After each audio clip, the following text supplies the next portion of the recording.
Eyewitness News is honoring those who served with Veterans Voices. Hello and welcome to Veterans Voices. I'm Nick Toma. I'm Candace Kelly. We owe a great deal of gratitude and respect to the men and women who valiantly fought for our freedoms and those who continue to fight. In the next half hour, we will highlight our area veterans and programs that honor their service. Pennsylvania is actually home to the fourth largest veteran population in the United States. While most continue their life strengthened by their military experience, some run afoul of the law because of it. Eyewitness News reporter Mark Hiller explains how those vets are helped by Veterans Court. Here's somebody that will help you go through the process to continue your treatment. Pennsylvania Army National Guard veteran Dave Reagan is founder and president of Veterans Promise. It connects vets with services and serves as a sanctuary for those struggling with their invisible scars. Reagan has his own PTSD and depression after deployments to Bosnia and Iraq. After his discharge, he became suicidal and had a personal run-in with police in 2014.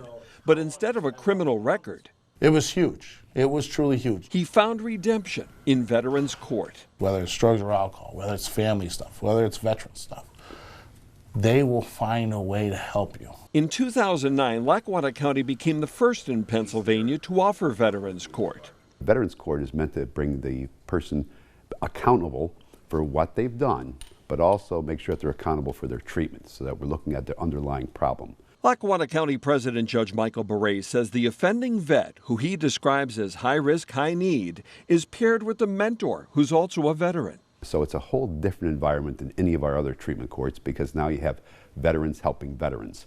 And it's a really unique type of setup.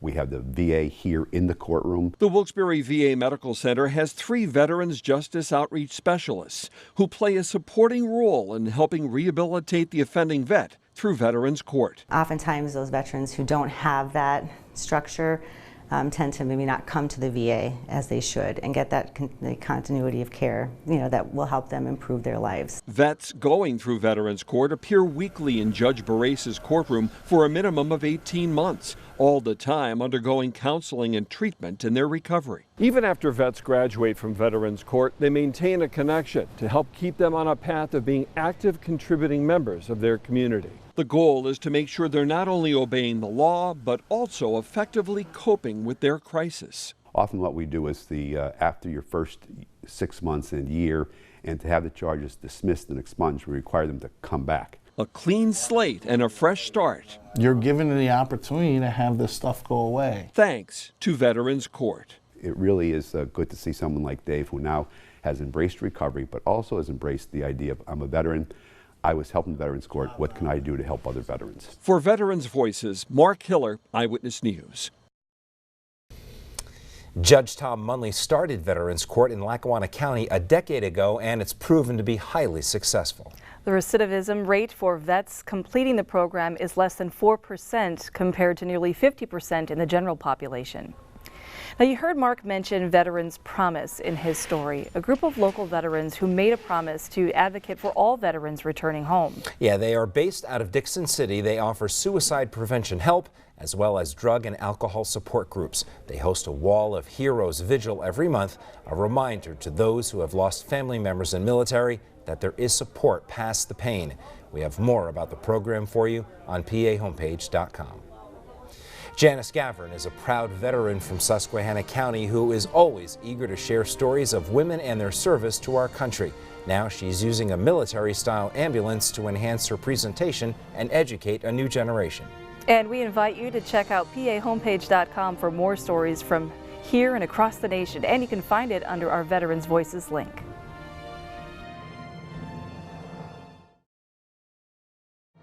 Eyewitness News is honoring those who served with Veterans Voices. Janice Gavern is a United States Air Force Vietnam-era veteran from Susquehanna County who is very proud of her service to our country. This retired Air Force Reserve captain's new mission includes sharing women veteran stories and showing off her military ambulance. Eyewitness News reporter Cody Butler spent some time with her talking about her military career. There were a lot of women in the military, and the government tried very hard not to emphasize it. Janice Gavran is an Air Force veteran. Growing up in Scranton in the 1950s, she never thought she would join the military until college was not an option. I couldn't afford it on my own, and the military was one way of earning the GI Bill. Janice enlisted in 1967, not only to get a degree, but to demonstrate that women can defend the United States. Even though we weren't required to defend it. So this was a way to do that and to do something to support our country. The now Susquehanna County resident did just that for more than 2 decades in the Air Force Reserve, retiring as an Air Force Reserve captain. Through school and training, Janice became a tech sergeant. For 14 years, she specialized in logistic planning for equipment that was being developed 20 years out. That was very interesting to me and very rewarding. I mean, you felt like you were really accomplishing something. Until a health concern. I was devastated. Janice developed asthma.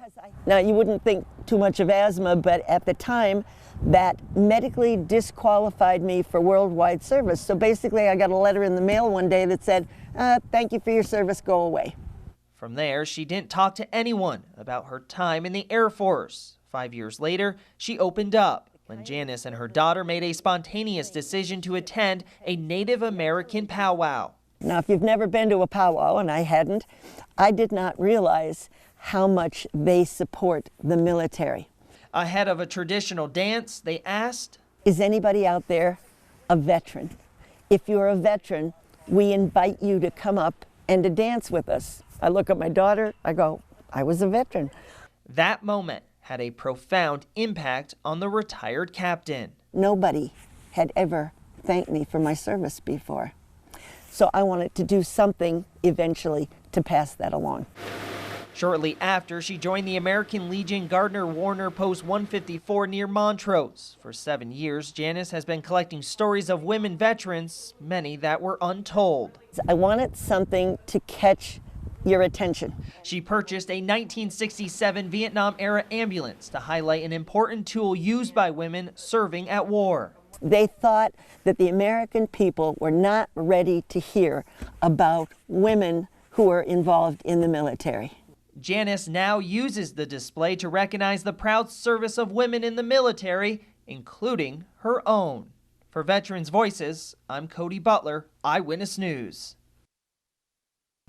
Janice devotes her time to helping women veterans in her new position as a vice chairwoman for the Women's Veterans Committee, Pennsylvania American Legion. Go over to PAHomepage.com under the Veterans Voices link for a story on how the Susquehanna County Career and Technology Center helped Janice refurbish her ambulance.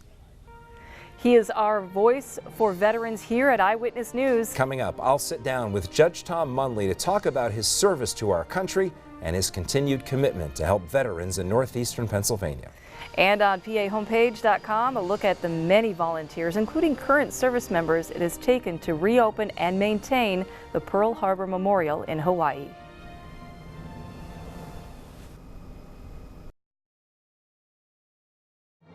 Eyewitness News is honoring those who served with Veterans Voices. You probably know Judge Tom Munley as an advocate for local vets through his Veterans Views segment seen on Eyewitness News. But his history of service actually began as a 22-year-old Army private thrust into the middle of the Vietnam War. The Jessup High School teacher went to basic training in South Carolina in 1969, and just 3 weeks after arriving in Vietnam, he was facing down the enemy in a rice paddy in pitch black midnight. It was his first time he'd ever fired a gun in anger. My squad leader said, they're coming at us, there's movement. He was looking at infrared, we used to have infrared lights. He said, they're coming at us. So he said, don't shoot until I shoot. I could hear them in the rice paddies coming closer and closer and closer. Then when they were close to us, he started firing and we all started firing. And then I fired for about 5 or 8 seconds. I turned around, looked to my right, nobody was there. Turned around, looked to my left, nobody was there. They all took off. He'd survived that close call to spend 11 months in Vietnam, eventually becoming a squad leader.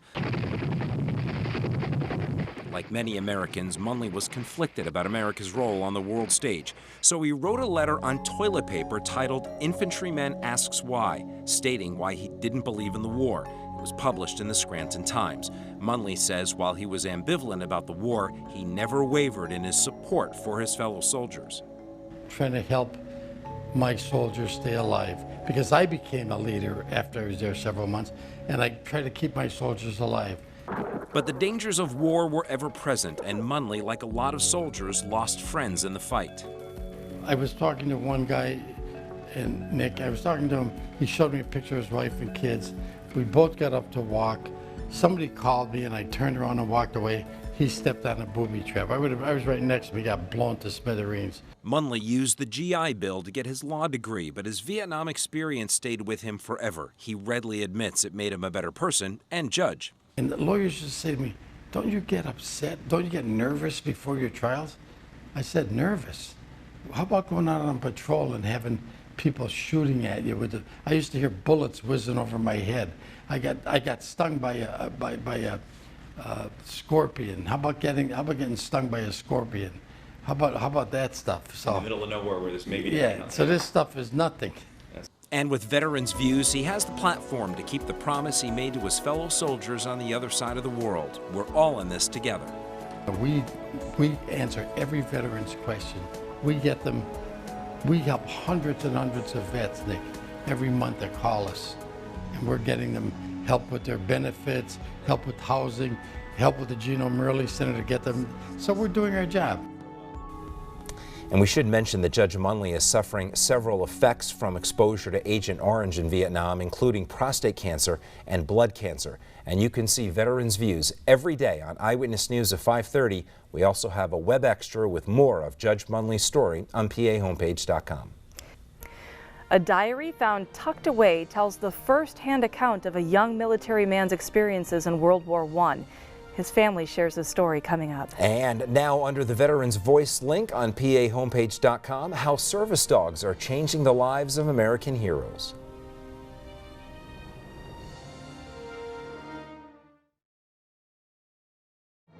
Eyewitness News is honoring those who served with Veterans Voices.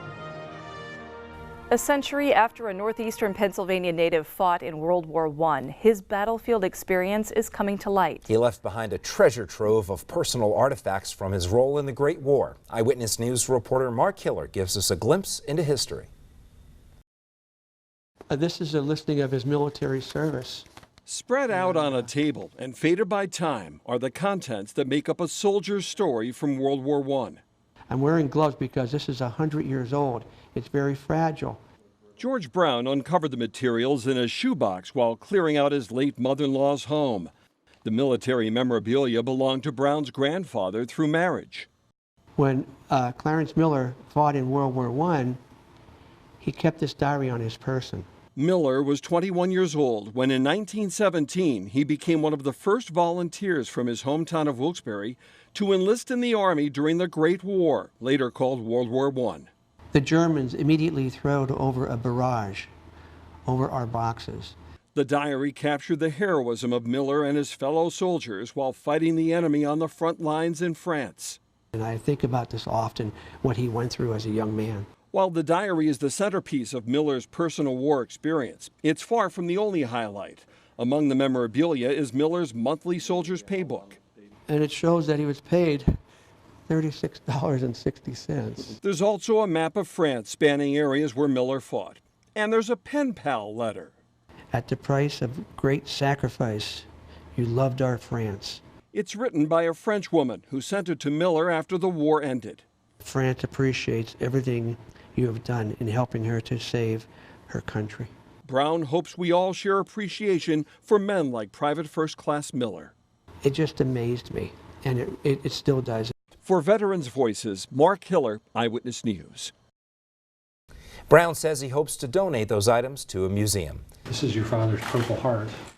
A Purple Heart and a Bronze Star are two of the highest military honors. Many of those and other awards are sitting unclaimed in Harrisburg at the Treasury Department.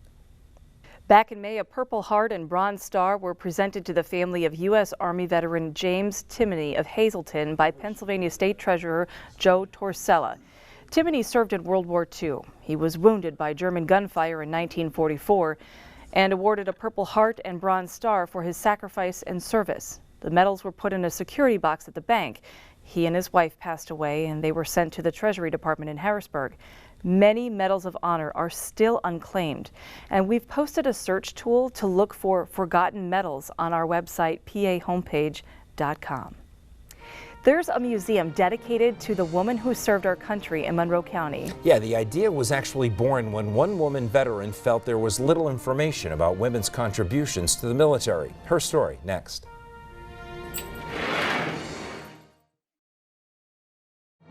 Eyewitness News is honoring those who served with Veterans Voices.